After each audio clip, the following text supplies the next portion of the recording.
as many of you know, over the past couple days, I have faced some very serious allegations, and I just want to make it clear, this is all false. The things that have been claimed did not happen. It's not real. It has placed an immense amount of weight on me as I think about what needs to happen now. Amy and I are regular people. We were not looking for this experience. We were not looking to get into politics. We had no desire to run for office. I just want you to think about what you would do as a regular person in a position where a much larger world, large forces, were working against you personally to accuse you of the worst thing that a person could do, and it was not remotely true. I learned about this through press inquiries, with no time to truly respond, no time for investigations before a corporate media system and the political establishment got to act as judge, jury, and executioner. Accusations are supposed to be the beginning of things, not the end. I think it's really important to understand why this is happening in the timeline, why this is happening right now. Much like October, when the first attack started, much like the news that was created the week before the primary, there is a reason that this is happening now. I only have until July 13th until I am officially the nominee. This was the last week to try to get me off of the ballot. And that's why this is occurring.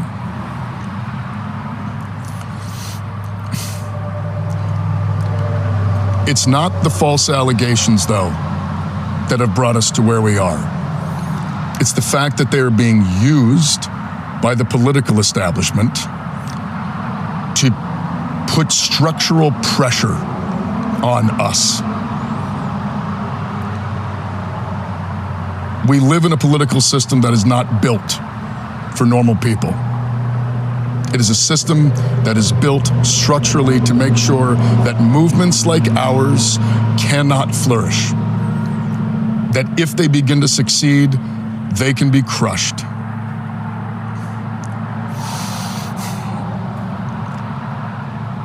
What we have accomplished here, you made possible. The people of Maine, the volunteers, the voters, the grassroots donors, and I have all the faith in the world that we could win if we could continue to harness that. But the brutal political reality is that they are going to take everything away from us. Those in power who have the ability to do so are using these allegations as an excuse to take away all of the things that we need to run a campaign. We are going to lose our ability to fundraise. We are going to lose our ability to access voter data. We are going to lose all of the things that any campaign needs on the basic level simply to function.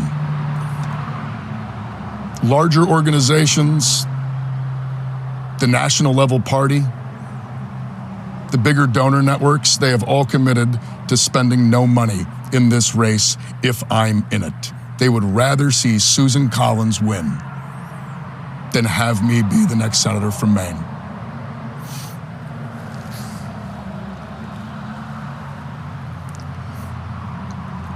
What comes next needs to come from the people.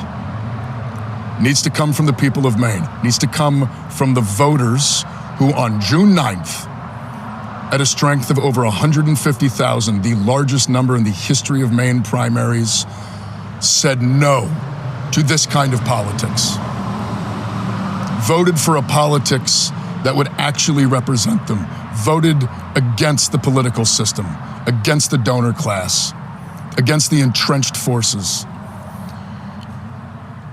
And I'm not asking for how this process is going to work. I'm not trying to dictate to anyone who it should be or how we get there, but I will say this: it needs to be open, transparent, and democratic. It needs to be reflecting the will and the values of the people that built this movement, the people that showed up on June 9th. People in DC need to stay in DC. Decisions should not be made in back rooms by people in places of political power. Party apparatchiks are not the ones to make these decisions. These decisions need to be made in the open by the people of this state, the people who got us here. This is exactly the kind of political system that everyone voted against on June 9th. And for that reason, we need to be assured that it is going to be open and democratic as we move forward.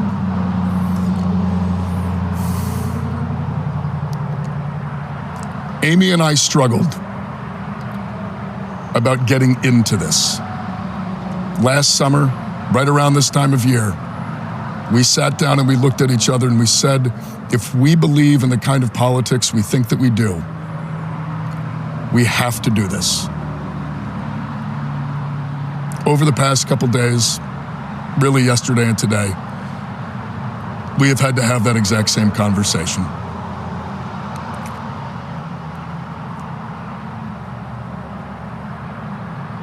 We believe that for the movement to continue,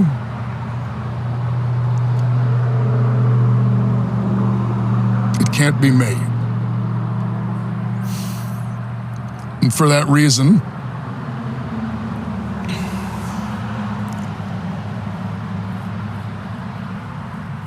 we are suspending campaign operations. This is incredibly difficult because I know that some will think it's an admission of guilt, and it most certainly is not. We're not doing it because of the allegations. We're doing it because of the structures that are being taken away from us by those in power. And I also feel an immense amount of responsibility to everyone who has worked so hard to get us to where we are.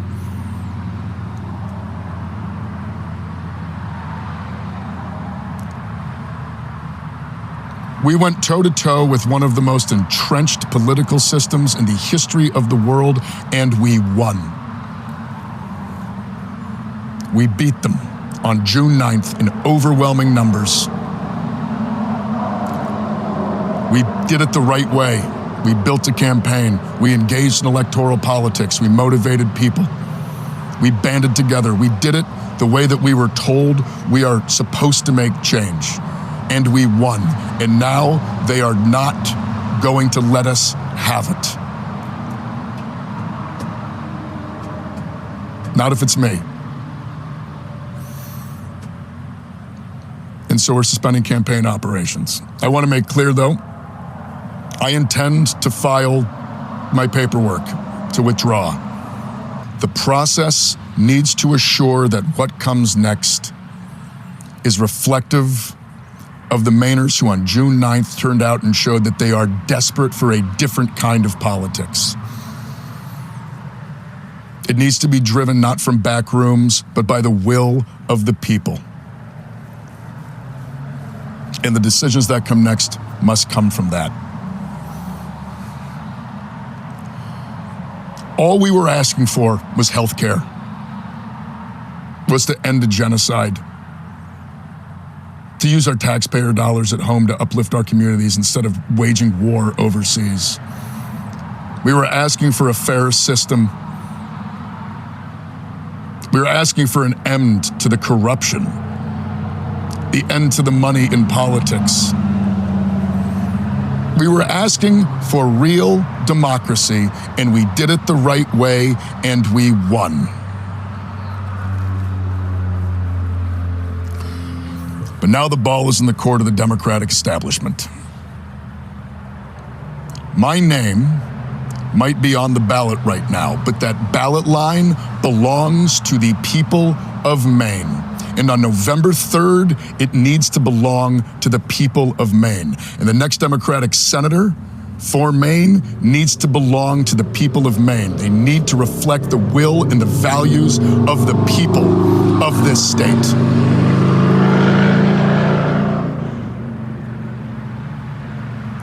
I love this state.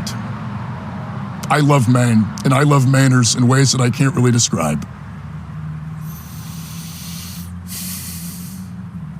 I'm immensely proud of what we have built, and I have the utmost faith that we will continue to build, and we will continue to move towards a better future.